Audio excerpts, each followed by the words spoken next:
Beautiful stories make the world go around, and so does saving a life. Guys, I want everybody to go out right now. Register today to donate to a blood cancer patient. This is a really good thing to do.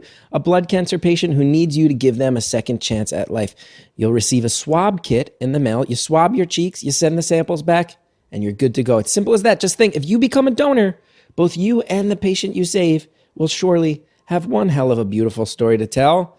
Register today at dkms.org/beautiful. That's BEAUTIFUL. Or text stories to 50555. For more information, message and data rates may apply. This is a thing you'll do if you're a good person. I'm into this one. Thanks to Magoosh for sponsoring today's episode. Magoosh's online test prep is the easiest way to prep for the GRE, GMAT, LSAT, SAT, ACT, TOEFL, or Praxis. The last two I'm not smart enough to even know about, but if you are, Magoosh can help. Magoosh offers top quality lesson videos and practice questions, all at an affordable price. Go to magoosh.com. That's MAGOOSH.com. Right now, get 20% off with code BEAUTIFUL at checkout.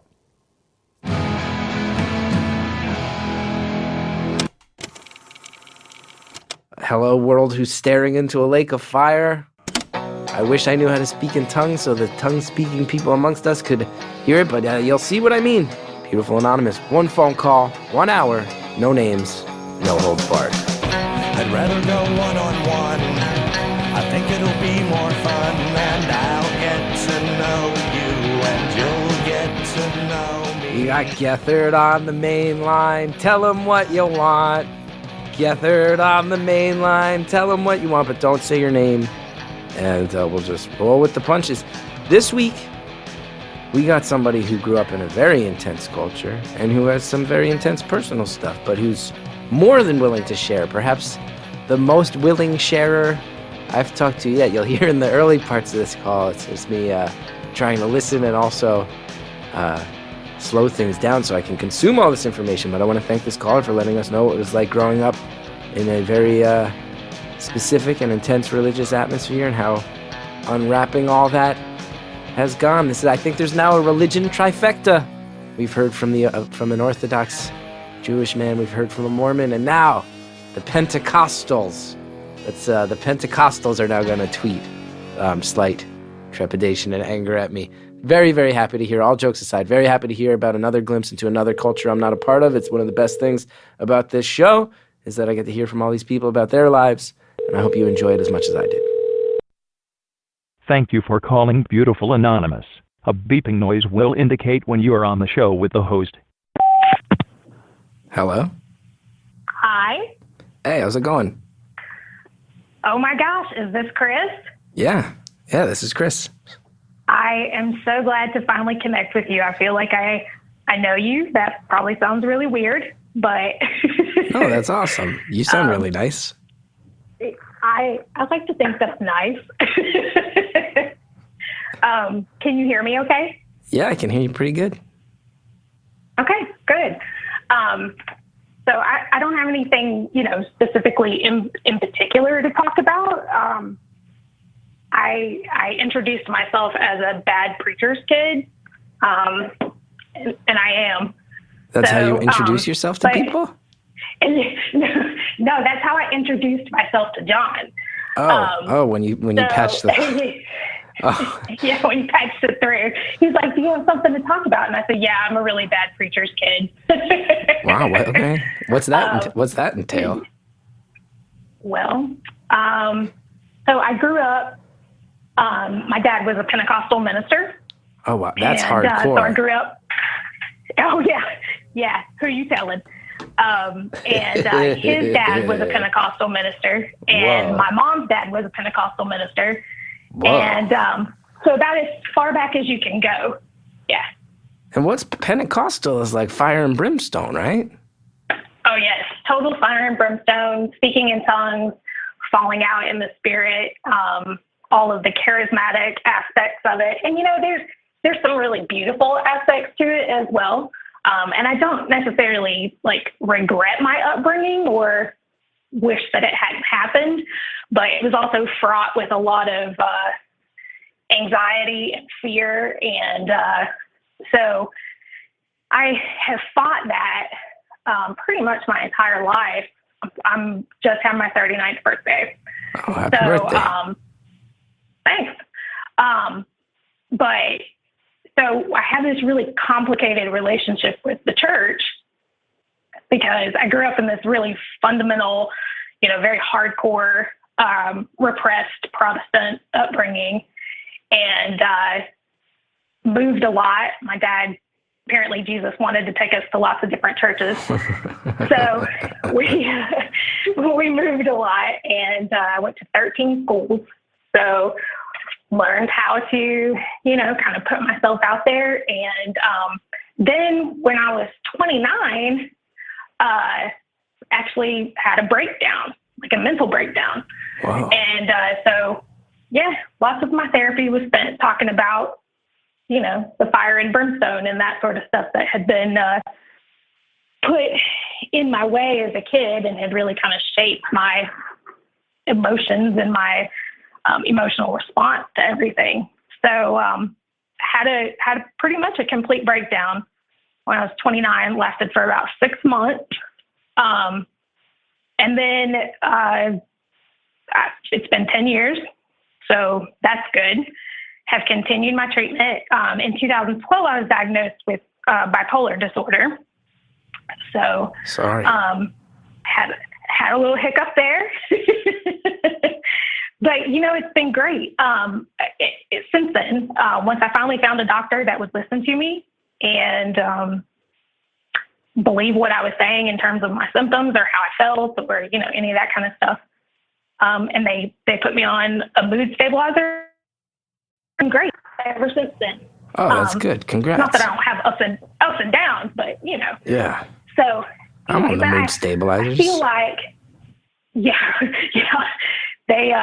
they saved my life for sure. What do they got you on? I didn't have any Lamictal. Oh, me too. Yeah. Every morning, every night. I'm a once a night girl. Yeah, nice. I like so if I take it in the morning, it makes me sick to my stomach. That sucks. I was 5 minutes late today because I had to drop off for my refills. Yeah. Hey, you can do the electronic refills now, right? Yeah, but my insurance, my insurance, it's cheap if I drop it off, but they charge me a lot if if they get it mailed to me. What? Yeah, it's garbage. It's usually the opposite. So, incidentally, here, how thrilling am I? I grew up Pentecostal, I'm bipolar, and I work in insurance. Oh, wow. There's trifecta. What do you want to know about your prescription benefits? First of all, if your company is willing to sponsor this podcast, I'd love that. I'd love that because sometimes I get hooked up with free swag. I've found that out since I started podcasting. Sometimes you get the free stuff. So if I can get we can get the makers of Lamictal on board, save me a lot of money. Well, unfortunately, the insurance company I work for does not have anything to do with the production of Lamictal. If it did, I would, no offense, but I would be first in line, and then I would pass along the leftovers to you. Fair. And I don't think we want mood stabilizer advertisements on podcasts either. That's probably not. Although you do seem to recruit the sad ones. Oh, I already got that demo on lock, though. I already got that demographic on lock. True, very true. So I actually I support a client that's about 2 to 2.5 hours away, and from where I live. And so I was in the car for a good 4 hours yesterday. So I caught up on all my beautiful anonymous podcasts. Oh, that's awesome. So I think I'm completely caught up. That's good. And so one of the things that I haven't really heard anybody talk about is, and maybe it's because of my background, but just really the whole, the way that the church interacts with people with mental illnesses, sort of the bias against it. It's almost like it's a hyper focused bias, even more so than what it is in, sort of just general society. And that it really bothers me. It bothers me because, I spent my entire life trying to live up to other people's expectations and trying to, I said I was a bad preacher's kid. For the first 18 years, I was a great preacher's kid. And I was a people pleaser, and I just wanted to do what everybody, wanted. And now I look back and I realize a lot of those years were manic. And so I was energetic, and people liked to be around me, and I loved being the center of attention. And, over course of years, that led to a breakdown, not realizing that it was mania. But I just don't, when I broke down, I had so many people tell me, well, why can't you just pray your way out of this? Why can't you just, you're not trusting Jesus enough with this. And I'm like, listen, I've been talking to him and he hasn't really been doing anything for me. So wait, I want to slow down. Let's slow down a second. Is that okay? Okay. I want to slow down. Yeah, slow down. What is, because I grew up Catholic, and in my experience, the way Catholicism works is you do it until 8th grade, and then you get confirmation, and then you largely never go to church again. And that seems to be pretty common amongst my Catholic friends. What's a Pentecostal ceremony like? Like, are we talking snake handlers? Were you guys snake? Isn't that like the most extreme Pentecostal? I mean, I'm not really up on my, Pentecostal church history very much, or how it has devolved in the last, 10, 15 years or so. But yeah, snake handlers they seem to be the most extreme sect. You ever meet those snake? You ever come across the snake handlers? Did I ever read about snake handlers or see them? I've seen them on. No, I've seen them on TV, but I hate snakes. You hate snakes. So. Now I know. So where does your family's Pentecostal lie? Like how? Because snake handling, for anybody who doesn't know, there's like very like specific sects that I think are ultra rare at this point, where people actually handle snakes and I think like consume poison and stuff to show their trust in God. Yes, and then they die, and it's because they didn't have enough faith. Yeah, it's not because of the poison that they just chugged out of a Drano bottle. Well, there used to be a show on, I don't know, A&E or something, one of those, and it was about snake handling preachers, and I would watch that with great disdain. No, I didn't grow up that way, but there is the Catholic Church, and I'm actually Anglican now, so I understand the sort of liturgical aspect and the confirmation and the First Communion and all of that type of concept now. But I actually grew up thinking that Catholics were not Christians. Wow. That's what I was taught. And but obviously, have departed from that way of thinking for sure. But you go to church on Sunday morning, Sunday night, Wednesday night. You usually have a prayer meeting in there somewhere. Services last, anywhere from an hour and a half to 2.5 hours. It really depends on how the Holy Spirit moves. So if the Holy Spirit feels like you need to be in church for longer, that he's going to, really start moving and everybody's going to start feeling it. And there's going to be some dancing down by the altar, or maybe a lot of praying. And then when the pastor lays his hands on somebody, that person is going to faint or they're going to fall out in the Spirit.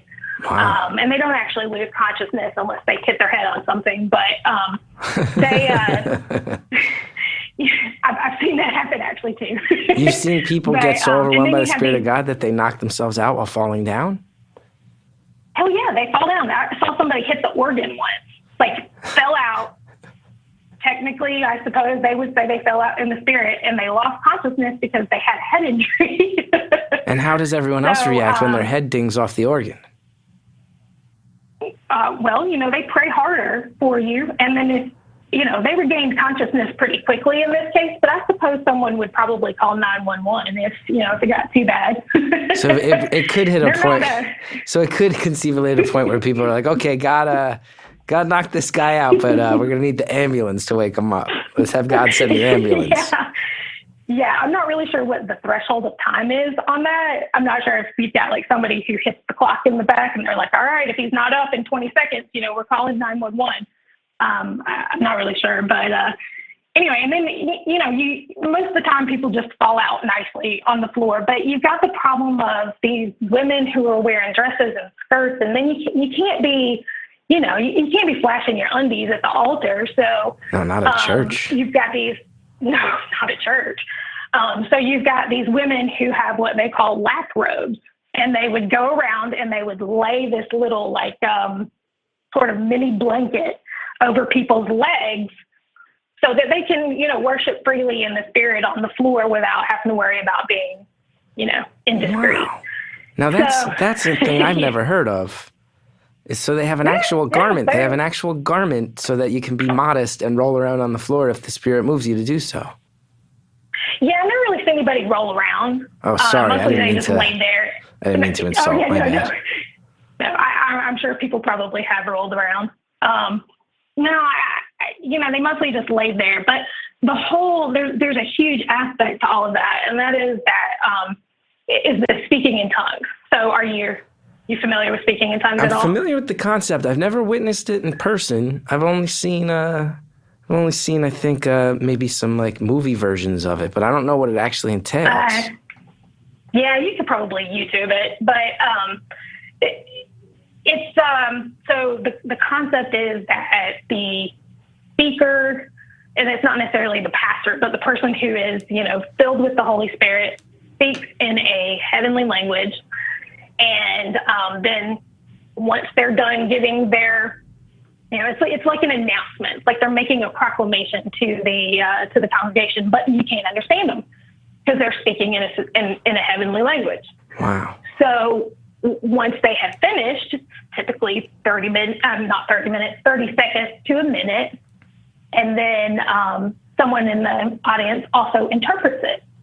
Wow. So that is another gift of the Holy Spirit, and they will then tell the congregation what the Holy Spirit said through this other person. So is it hold on. Let's take a breath. Let's just take a deep breath.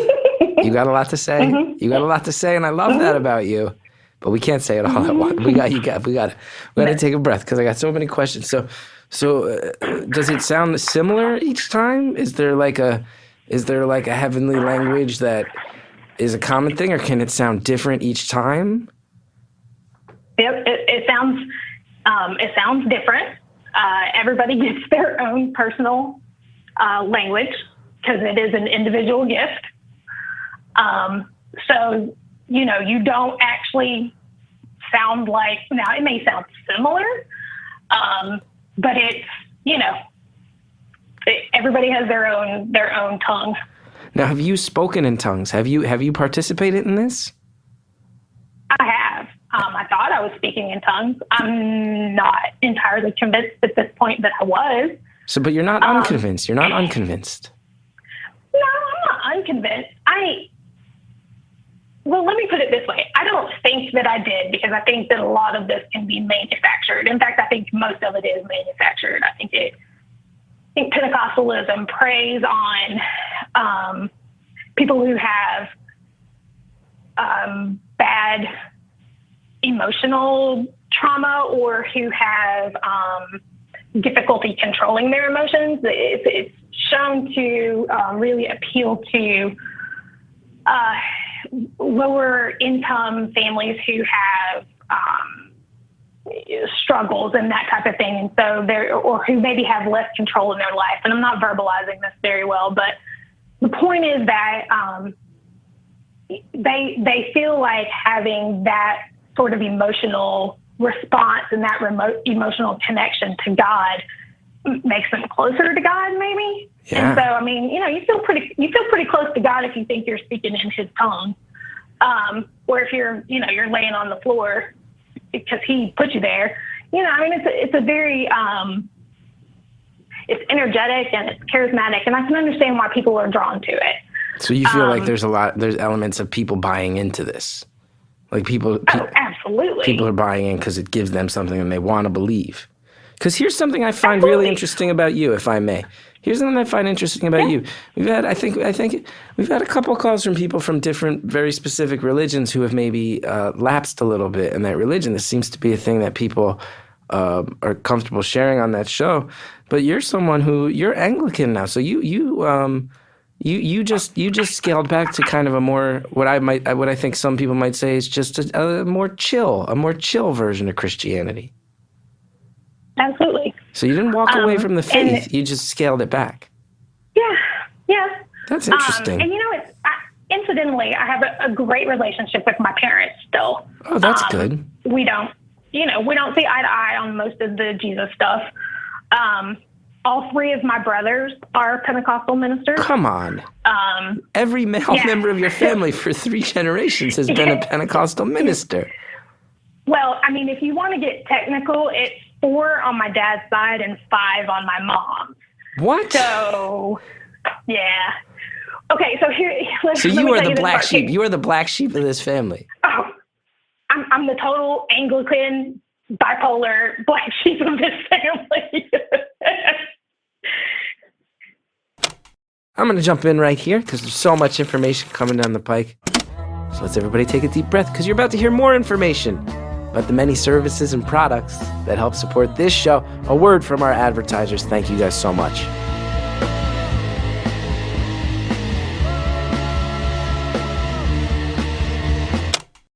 Now, me, I'm a workaholic. Big time. And I know stuff piles up. I feel like there's not enough hours in the day. And you know what I hate when I'm in the middle of a real busy stretch, being real productive, stressing out, working hard? It's having to stop to go to the post office. That's why I like stamps.com. It's a better way.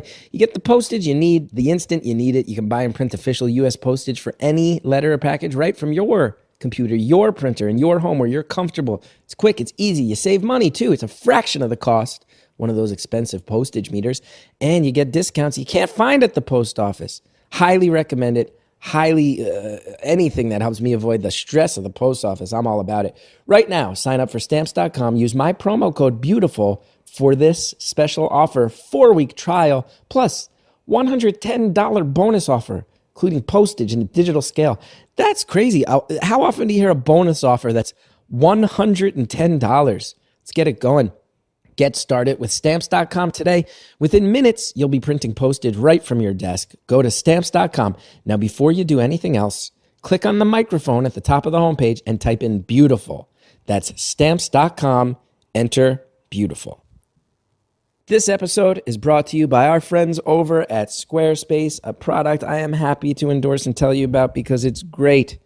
Okay, Squarespace, whether you need a landing page, a gallery, a blog, or an online store, that's all included with your Squarespace website. It's very easy to use. I have used it myself, and I am someone who messes stuff like this up all the time. Squarespace makes it really easy. You add content, arrange content. You don't sit there spending hours figuring out how to do it. You get a free custom domain. They make that real simple. Guess how? They give it to you free for a year once you sign up. There's all sorts of templates if you want them. All of it happens without a single plugin. None of this nonsense that's so hard to do. And if you run a small business, you have all kinds of commerce tools. You can track inventory, process orders. It's really intuitive, really easy. Squarespace Commerce allows you to understand every aspect of your business in nice, simple, clean ways. And my favorite of all, 24/7 customer support. Every member of the customer care team is an experienced, actual Squarespace user. How often do you get that? They work in a Squarespace office. They're not located somewhere randomly, not knowing the product that you're asking them about because they've used it themselves. And there's no dumb question, nothing trivial to them. Their team is there, ready to assist you. Get it going. Start your free trial today at squarespace.com and enter offer code CG to get 10% off your first purchase. That's squarespace.com, offer code CG, like Chris Gethard, me. Squarespace, set your website apart. Let's go ahead. Let's get this caller back on the pulpit, so to speak. Let's go ahead. Let's get back to the call. So you are the black sheep. You are the black sheep of this family. Oh, I'm the total Anglican bipolar black sheep of this family. Now, because I gotta say, do you go to church? Do you go to Anglican church every week?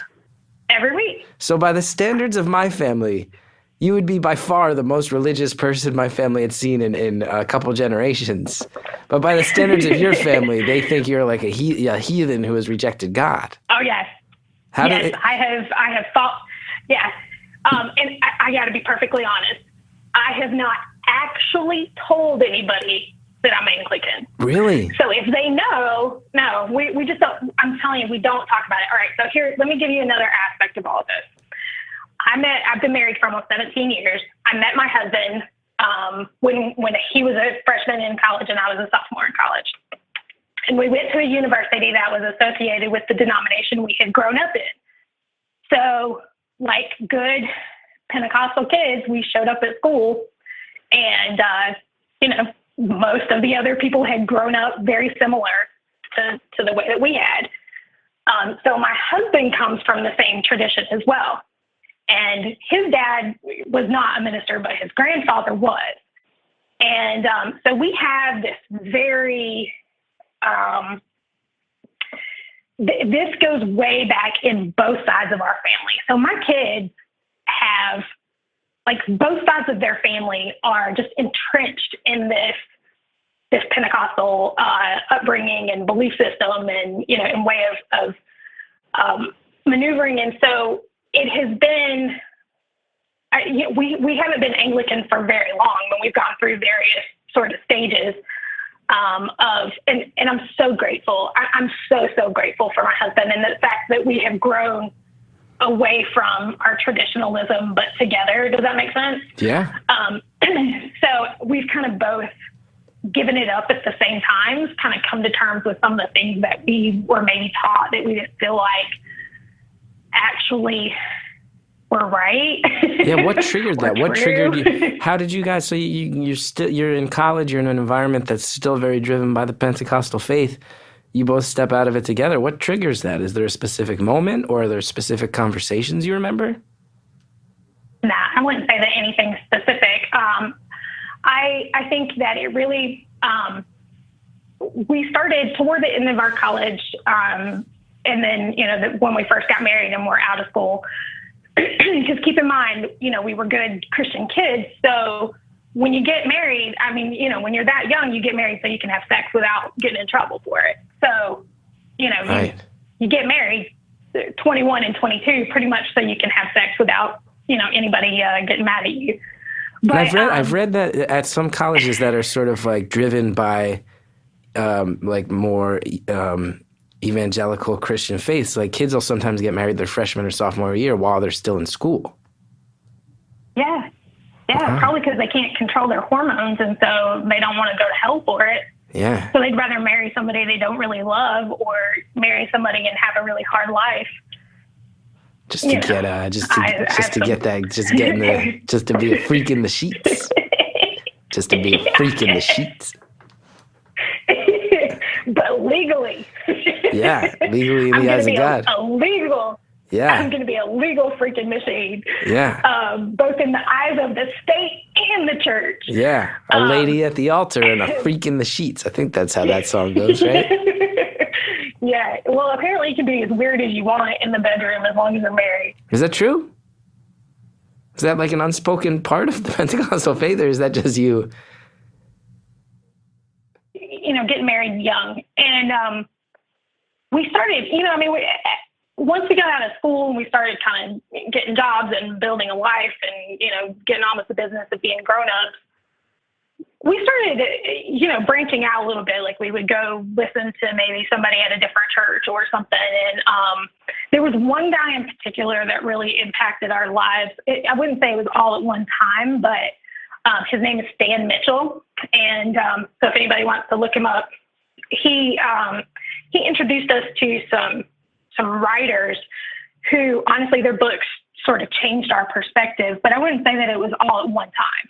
It was really over a course of years, we just took in what they were saying, and it just kind of, I don't know, it resonated, and it changed my perspective, changed the way that I kind of thought about God. God had always been this real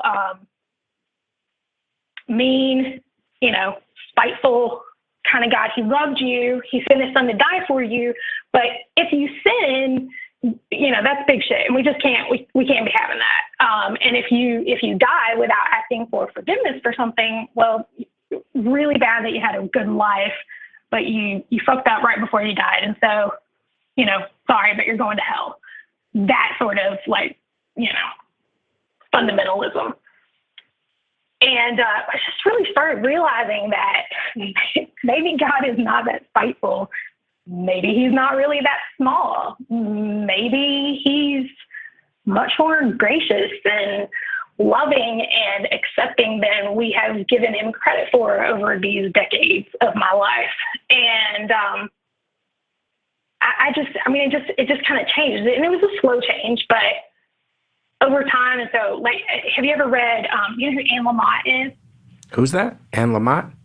Anne Lamott, yeah. I know the name, but I don't think I've experienced anything of their work. She's a great writer. A guy named Frederick Buechner, spelled Buechner, but pronounced Buechner. Henry Nouwen, who was he's a Catholic priest that actually left the faith. And so all of these guys, you know, and of course, because Christian, you know, I grew up thinking Catholics weren't Christians. It was scandalous for me to read a book by a priest and think that it had any religious merit. So wait, as somebody who grew up Catholic, what do they think? What do they think? What do Pentecostal people think Catholics are up to if they're not Christians? I don't know. Do they think it's like some secret society, like some papist plot to overthrow the world? I think that it's the praying to Mary thing. I think that's really what kind of wigs them out. Oh, they don't like the feminist aspects. I don't know if it's the feminist aspect. And it's the anything besides Jesus aspect. Oh, it's the idol worship. The saints. I mean, it's the idol worship. Yeah, the idol worship. They don't know what to do with the idol worship. Yeah. So wait, I gotta ask. So Christmas dinner at your house. We're talking grandparent preachers, uncle preachers, cousin preachers. You got any cousins who are preachers? Absolutely. Everybody's a preacher. I have cousins who their job was to work for a ministry and monitor a prayer line. So that all they did was pray with people when they called in. Like a call-in prayer line. Yes. Wow. So this is we found something where I identify with it. I feel like that's what I'm doing, but for more sad, disaffected, slightly liberal people in there. Right. But see, you only tweet out your number every once in a while. Yeah, God's on call 24 hours a day. All the time. Yes. Jesus on the main line. Tell him what you want. Wow. So what's Christmas dinner? That's a song, by the way. What? Oh, that's an actual song. That's not just the thing you said. Yeah. How's the song go? Jesus on the main line. Tell him what you want. Jesus on the main line. Tell him what you want. Call him up. Tell him what you want. Wait, this is a religious song encouraging people to call a religious hotline? No, it's a song about telling Jesus what you want. Oh, so this is not an advertisement for your cousin's prayer hotline. No. This is just a more general Jesus on the main line. But that's not how it's sung. What's the tune? What's the tune? You're holding back on me. I do. All right, fine. And okay, so it's Jesus on the main line, tell him what you want. Jesus on the main line, tell him what you want. Jesus on the main line, tell him what you want. Call him up, tell him what you want. And then, you've got the drums and the organ and the tambourine and all the people dancing around the altar. And wow. It's really quite energetic. I will tell you something. You got a great voice. And secondly, I will tell you this: the melody of that song. If you had told me to guess, very close to what I would have guessed, the melody of Jesus on the main line, the hit single. Well, I wouldn't say that it's altogether creative, but it's effective. Yeah. So, wow. So walk me through. Do you still do Christmas with your family? Do you still do holidays with your family? Yeah. How intense is that for you? It's not bad. It took me a long time to be able to kind of navigate with them in terms of not getting sucked into their maybe their more Pentecostal aspects of this. But keep in mind too, I grew up in it, so I don't necessarily agree with it or believe that way anymore. But it doesn't like freak me out, But it's okay. So one time I was a little freaked out because at Thanksgiving, my grandpa was praying over Thanksgiving dinner, and he started speaking in tongues. And, I get it. You're thankful, but Thanksgiving dinner seems maybe a little out of sorts. It's not a religious holiday. Did we have to speak in tongues at Thanksgiving? And now, wait, you said you have kids, right? Did I hear you right? Do I remember that right? Yes. Yep. I have a 13-year-old and a 7-year-old. Now, when your 13-year-old and your 7-year-old are they're present, I would imagine, for this Thanksgiving, and somebody breaks out in tongues, how do you explain it to them? What do you tell them? Yeah, well, they actually weren't born yet when Grandpa did that, but okay. They have visited some just very recently. My parents have moved closer to us, close enough for them to see my kids on a regular basis, and so we have a very great relationship with them. It's not that I don't want to restrict their involvement or anything like that. I mean, I have a wonderful relationship with my parents, but they, so this a couple of weekends ago, my husband and I went to a concert, and so we were like, hey, can you keep the kids? And so they went to church with them on Sunday morning, and we picked them up, and my 7-year-old said, Mom, it was weird. Papa just kept saying the same thing over and over again, but just louder each time. Whoa. And I was like, yeah, that's kind of a good description of it. Saying the same thing over and over again, just louder each time. So, what concert did you go to? 7-year-old. I hope it was like a Norwegian black metal band. I hope you go to It wasn't, man. I can't. I've listened to your podcast, and I just can't get on board with your music taste. I'm sorry. But it was Raven Brothers.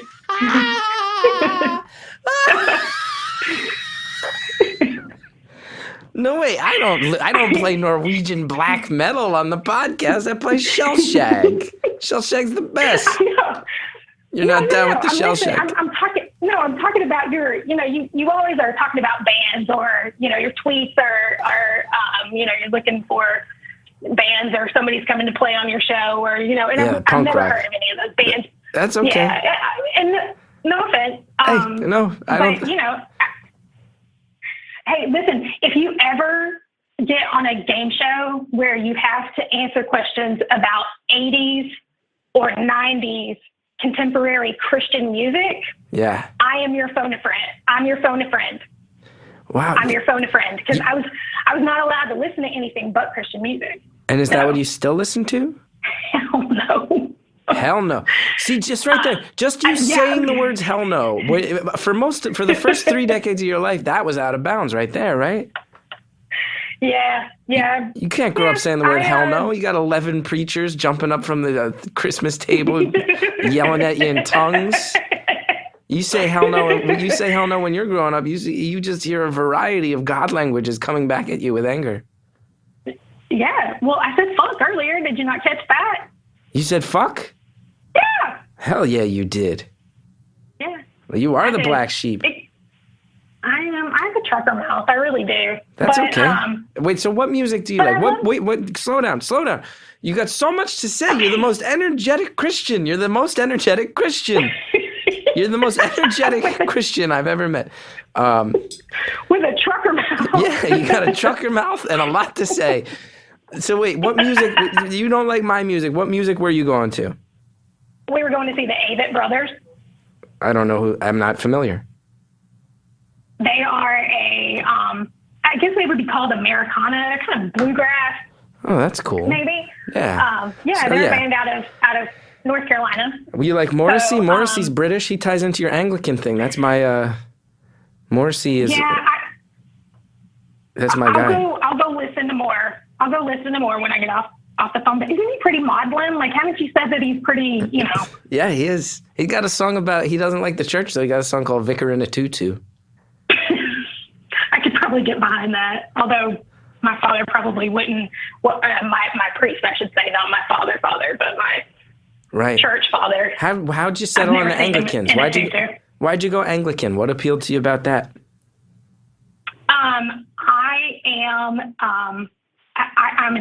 have a degree in English, and I love to write.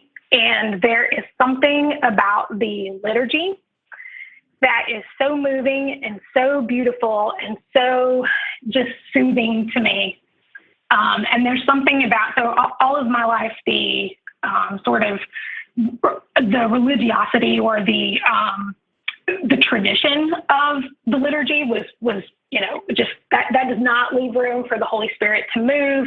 You're pre-planning what God wants to do. You know, we're just not we don't pre-plan anything. And there's something so soothing to me about going in and they hand me the program for that week. And I know what's going to get said. And so I can concentrate on those words and what they mean to me and how they speak to me. And without worrying about, like, am I going to have to, you know, clap a whole lot today? Because, you know, when we sing, we clap in the Pentecostal church. Right. Or is church going to be 2.5 hours today? You know, I mean, it's what I've realized is, and this is on a more serious note, I'm stable. Bipolar disorder is stable, but anytime that I am around that much energy for a long time, it makes me feel manic. So I don't go into it. It's not like that, you know, but it overstimulates me. Oh yeah. And I have a hard time coming down from that. Because I can say, we've been talking for 35 minutes, and I can say, and this is judgment free, you have a lot of energy. I have learned that in our 35 minutes together. You come out of the gate with the energy. So I would imagine, as someone who has some similar issues, that if you get some fuel thrown on that fire, that can get out of control quick, huh? Well, yeah, and most of this is nervous energy right now, quite honestly. Oh, that's fine. Yeah. But yes, I mean, the rapid speech, all of those things are things that I fight on a constant basis. And so if I'm in too engaging or too overstimulating of an environment for too long, I have a hard time coming down from that. Gonna go ahead, take a quick break. I'm sure some of our callers have religion in their lives, some of them don't, but all of our callers need products and services in their lives. So we're gonna go ahead and hear from some of the fine sponsors who help make Beautiful Anonymous happen.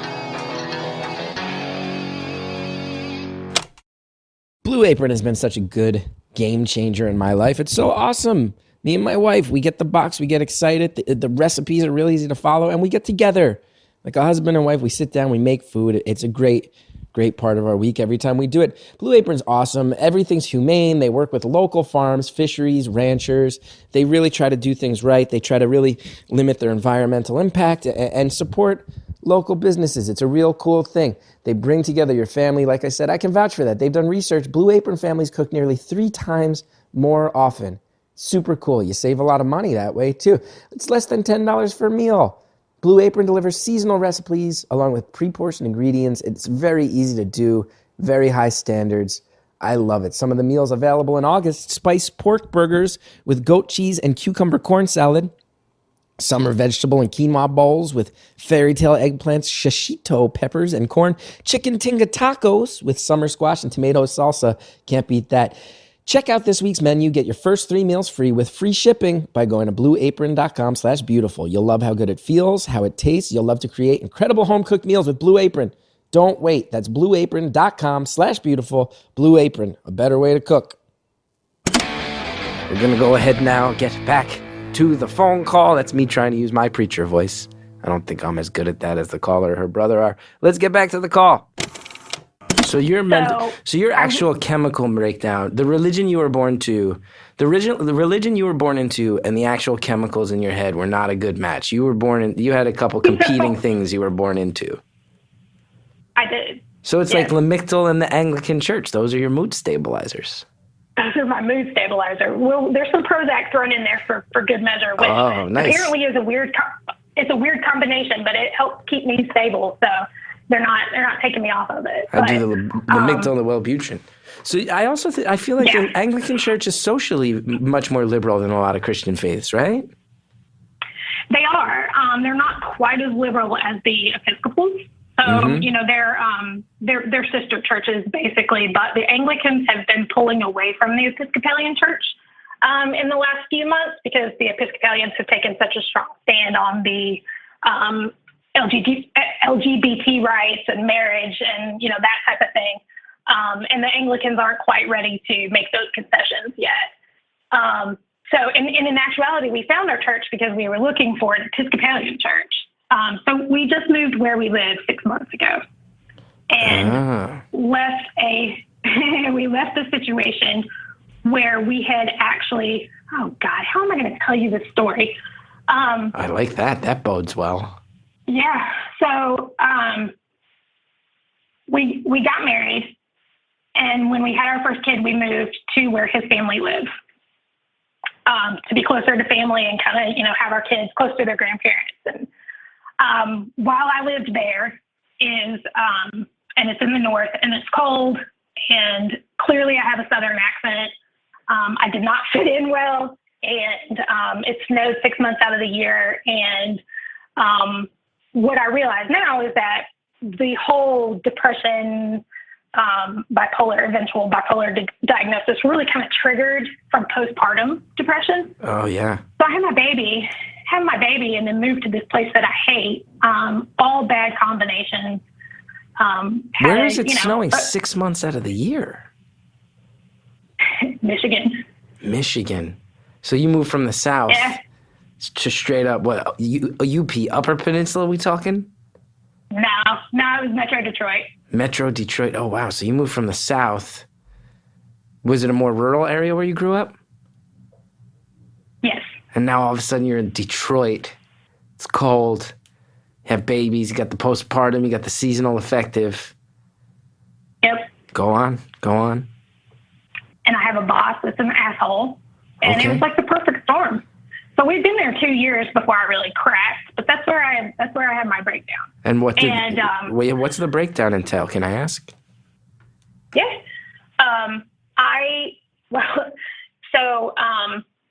I didn't really know what was going on and never had any psychiatric treatment or care or really had any psychiatric problems that I was aware of before. And so I just knew that I had this continuing and increasing sense of helplessness and sort of doom. I don't know. I mean, it's hard to explain how that feels exactly, but just that pressure in your chest, and it's anxiety, and you don't know how you're going to get out of it. And so one day I was at work and I just picked up my purse and I said bye to my coworker and I walked out and I never went back. And I did something that was really difficult. Because I have always worked for insurance companies, I've always had great insurance, which is a perk. So I had disability insurance, and I filed a claim, which was great because it gave me 100% of my salary for 6 months. And so I had an advantage that most people don't have. I didn't have any sort of financial problems from having this breakdown. It allowed me 6 months to get treatment and really just kind of focus on getting well. But I gotta be honest, I really don't remember those 6 months. My daughter was 3, and I don't remember anything that happened to her during that period of time. You don't remember 6 months of your life? Yeah. I mean, it was 10 years ago this month, so it was June to December. Wow. Of 2006.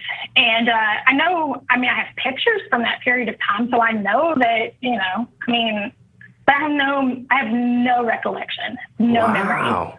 I don't know if I just buried it or if, I don't know. And, when you first go in and you've never had psychiatric treatment, they start you on, they start with one and they're like, all right, let's see how this does. And, I would be okay for a few weeks, and then I would crash again, a few weeks and crash, And I was seeing a psychiatrist once a week and therapist twice a week, and narrowly missed hospitalization. And I wouldn't say that I was actively suicidal. I certainly had suicidal ideations, and I did not want to live. But I didn't have a plan. I didn't have any way to. And truth be told, I was probably too scared to do it to myself. But I couldn't sleep. And so they gave me Ambien, and all it did was I would sleep 18 hours a day, and then I would stay up all night. Wow. And so I got this completely ridiculous cycle. And my husband, this is about the one thing I can't talk about without crying. he just took care of it. He is the most amazing, loyal, loving person, and I have the pleasure to be married to him. And he let me recover for 6 months without having to worry about anything. And he took our daughter to preschool every day and picked her up every day. And he must have taken care of her because, I mean, she lived through those 6 months and I didn't do anything. And I can't thank him enough for that. And it makes me so sad when people don't have good support systems. And, you know, and the resources to get better. That kills me for them. Absolutely. So after 6 months, I was feeling a little bit better. It had kind of stabilized. I mean, I'm using that word loosely, but it had gotten better. And I was like, you know what? I should really try to find a job. Let me see what I can do. And so I got hired, and I worked at this job for about 4 months, and then I fucked up really bad, and I didn't know what to do about it. So I just left. I was like, nope, I'm not going back. I didn't know. I felt myself falling again, really is what it was. And I didn't know how to cope with with the rejection or the anxiety of making a huge mistake. And so I just pretty much walked out. And about 6 months later, the office manager called me back, and she was like, we really need some help. Is there any way you would consider coming back? So I went back, and then I left again. Wow. So, just not stable. I wasn't making good decisions. I wasn't, I decided during that period of time that I was going to be a photographer. And so I started buying equipment, and I had a credit card that my husband didn't know about.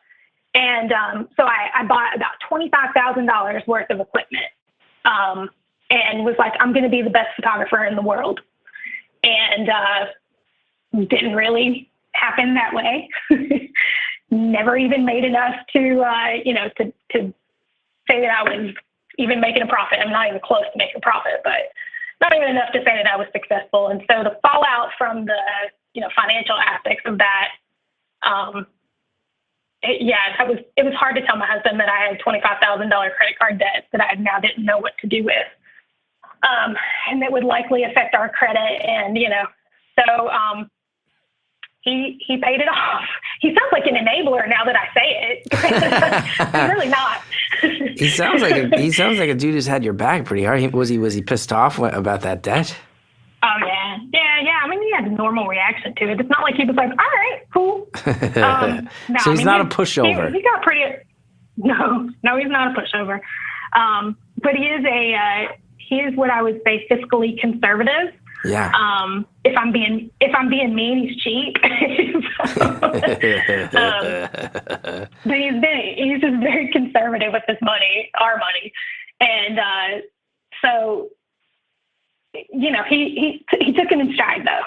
And he let me make that mistake and helped me get through it. He didn't just continue to bash me for it or, and that's actually what I just told you is not something that I tell most people, because I really have some shame tied around that. But around what? The photography equipment, or in general that stretch of life? Yeah, just that stretch of life, and I'm pretty open about it. In fact, I just started a blog about it. But the whole, particularly the photography and the financial aspect of it, for some reason that is more shameful to me than maybe flaking out on some stuff and having trouble, reconciling my emotions or stabilizing myself or any of that kind of stuff. I guess maybe because I don't know.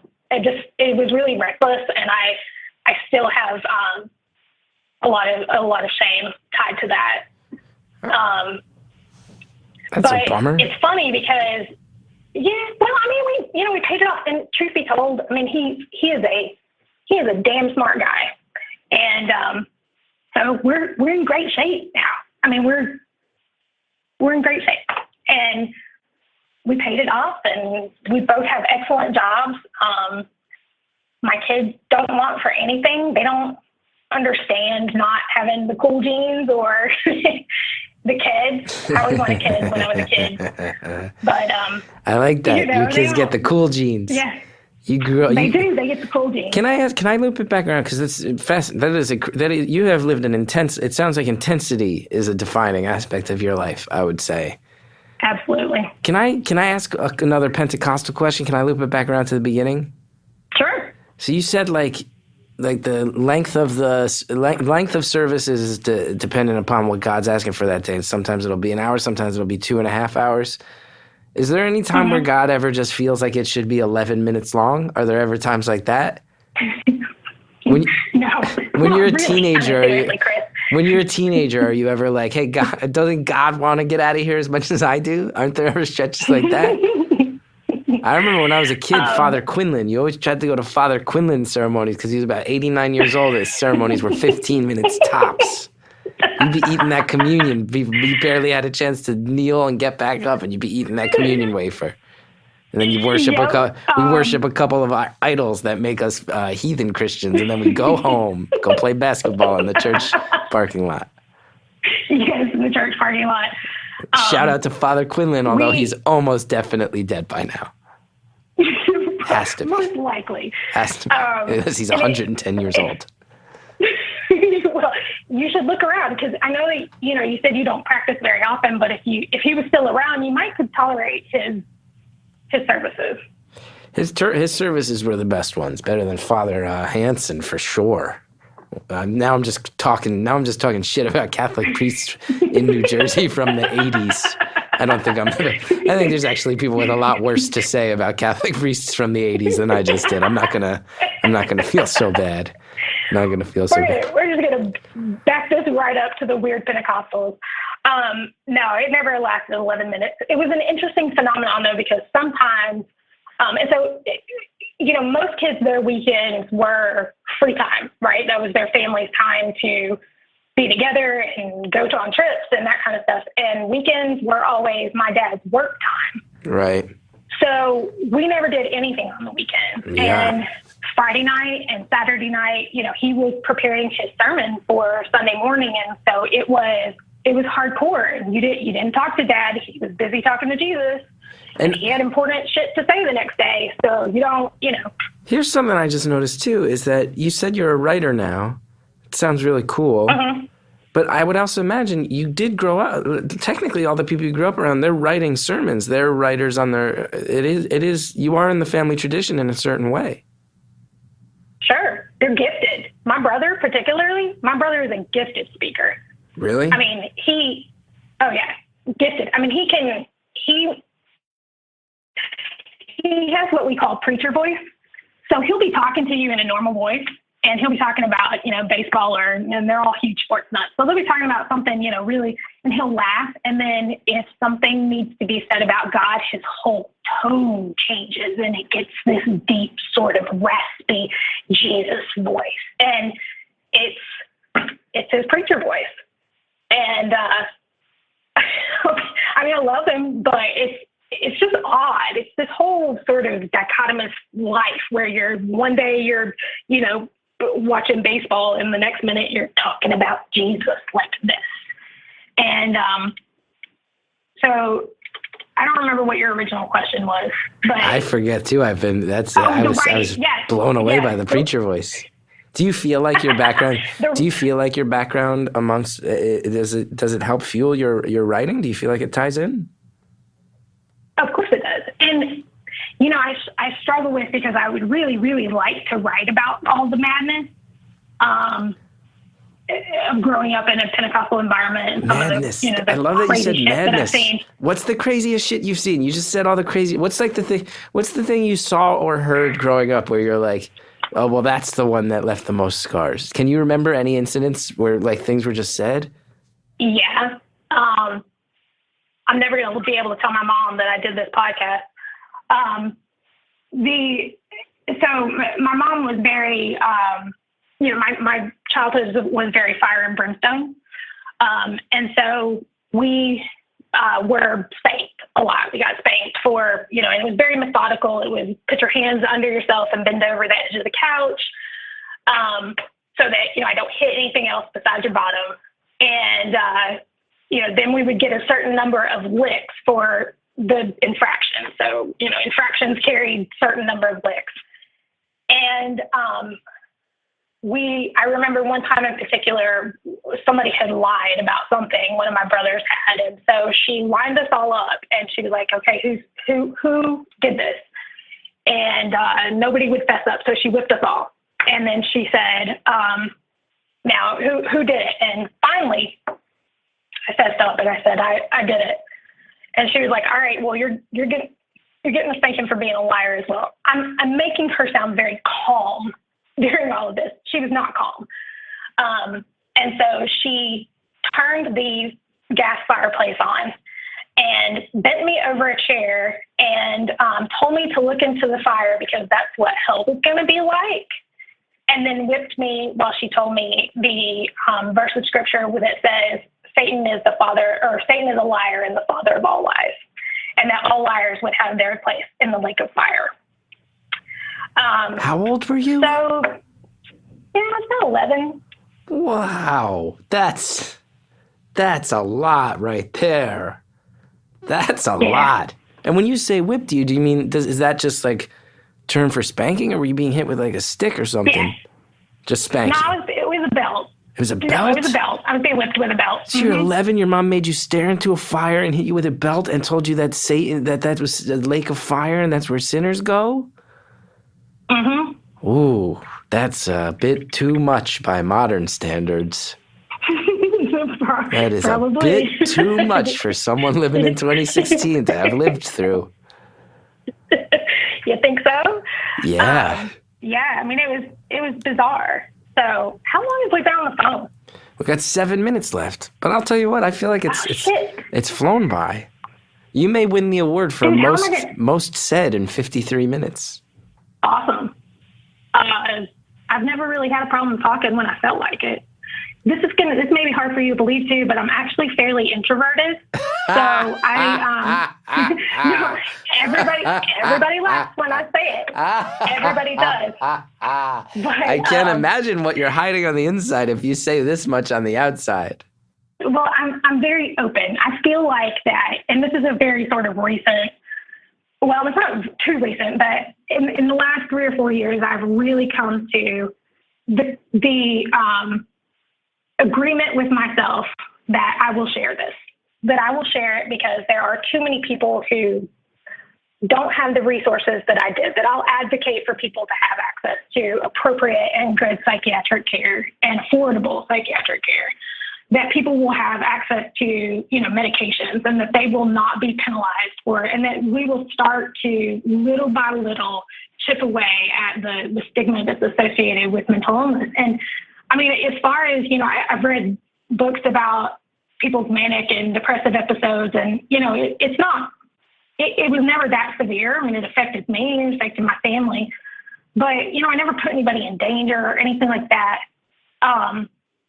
But nobody should have to struggle this way. And here's a staggering statistic, Chris. On average, it takes 7 to 10 years for someone to be diagnosed with bipolar disorder because they don't typically go to the doctor when they're in their manic phases. And if they do, they seem okay unless they're like severely manic.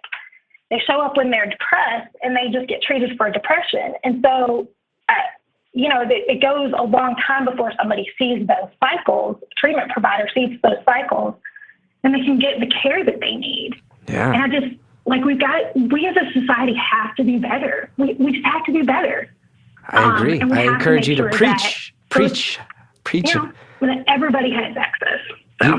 First of all, I agree completely. 1,000% I agree. And I feel like I'm similarly someone who has publicly advocated for things. But you know what I just noticed? You just went into preacher voice. You just went into a very close version of what you had explained as your brother's preach. You went there was a point where do you want to hear a staggering statistic? You have your own message. You have your own message that you're getting out in the world. It's a great message. Sure, I do. And you're using the techniques you've been taught over many generations. Well, my kids call it my client voice because my voice changes when I'm speaking to any of my clients. But well, they do. They know if they get in the car and I'm on the phone and I'm talking like this, you know, that I'm talking to a client, they have to be quiet. But I'm sorry. I mean, I feel so incredibly passionate about it. No and apologies. It's this slow burn that's there. And I think the slow burns are the best because they don't just flash up and you don't just, you know, act on impulse. It's this constant sort of, it may be low sometimes, but it's this constant burn of desire to make sure that, you know, this thing gets noticed, that this thing is going to, to me, that was indicative. I spend so much of my life fighting impulsive aspects and fighting, you know, the impulsivity to make bad decisions and so if something has been consistently burning in me for a long time, like I can't ignore it. I mean, that's got to be something significant. I get it. And yeah, so I mean, it's gonna get told. I don't know what kind of form it's gonna take, and I don't know. So That's cool. We'll see. I mean, I can't imagine. I know I had so much trouble diving into treatment for my mental health issues, and I grew up in North Jersey, lapsed Catholic, you know, in the Northeast, where it's probably the most accepted and part of culture. I can't imagine growing up in the rural South amongst a family of preachers in a culture where they tell you God is responsible for solving all your problems. I can't imagine how hard it was. It was hard for me, and I got it easy compared to you. Yeah. Well, and I think that it gives me a bit of a unique perspective on mental illness. I mean, there's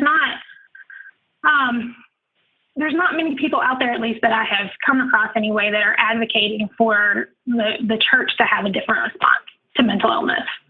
And I think we're doing everyone a disservice by not opening up about it, by not talking about how real it is, by not sharing our stories. And, you know, and you've got all the vulnerability people out there. So Brene Brown and Glennon Doyle Melton and, you know, all of those people are advocating for, you know, being yourself, opening up, being vulnerable and what that means in society and how it's actually healing and, you know, all of that. And I just I got to get on board with that. Yeah, it's got to be hard. Is it hard? It's got to be hard. We only got a minute and a half left, so this isn't a fair question to ask. But you've got some resentment, it sounds like, about the way the church runs. But your family are people who help run it. That's got to be absolutely. That's absolutely. tough. Well, look, we got about a minute left. I want to say I don't think you're gonna wind up in a sea of fire. You sound like a good person who's trying to help people. I don't think you're gonna wind up in a sea of fire. That's brutal. That sounds like I don't know that any. What's that? I don't know that any of us are going to end up in a sea of fire, but yeah. So you're calling bullshit on all that old school stuff. I am. I'm calling bullshit on it, and I want to tell you that, you know, it sounds cliche, but I think what you're doing is amazing. So thanks. It sounds like what you're doing is amazing too. I think it sounds like there's not too many examples for people from your world of people like you, and I'm glad you're speaking up about it. Well, we'll see how it goes. Yeah. Me and Jesus and the Anglican Church. Good luck to you from a lapsed Catholic. Yep. All right. Peace be with you. And also with you.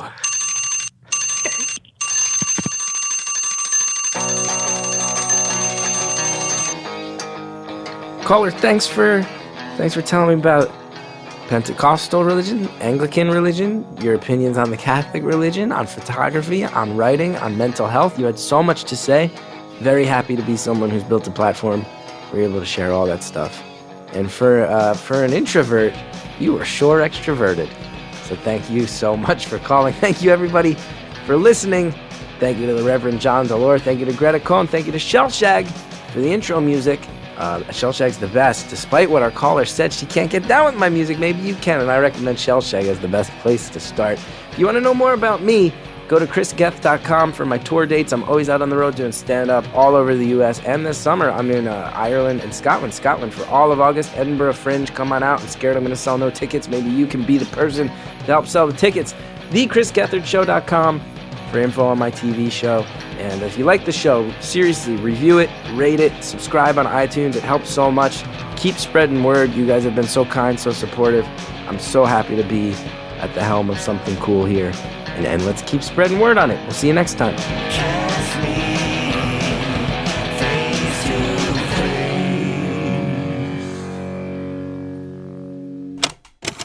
face. Today's episode is brought to you by Magoosh Online Test Prep for the GRE, GMAT, LSAT, SAT, ACT, TOEFL, and Praxis, some of which I am not even smart enough to know about the existence of the test. They can help you with the content of the test. It can be hard. It can be hard to find the time and money to prepare for standardized tests.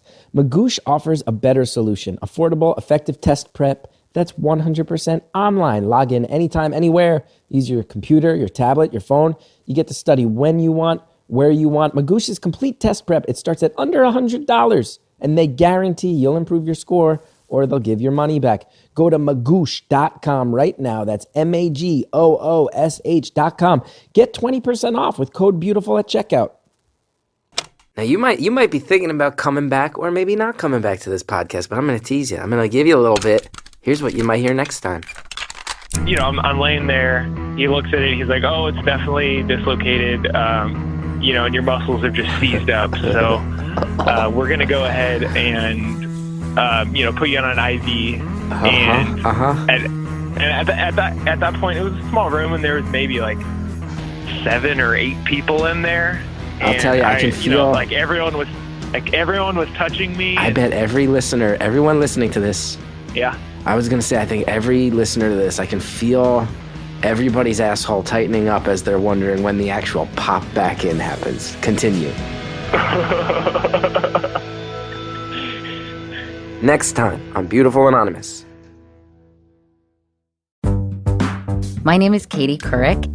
I love to talk and I love to ask questions. Have you always been a feminazi like me, Rebecca? Yes, I was born a feminazi. There is so much coming at us fast and furiously every day, but I don't think anybody's explaining it very well.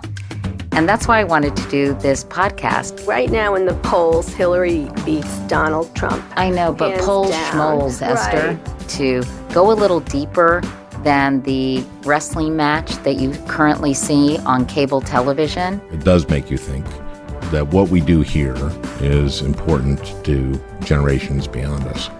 So listen, subscribe, and let's help each other figure out what's going on.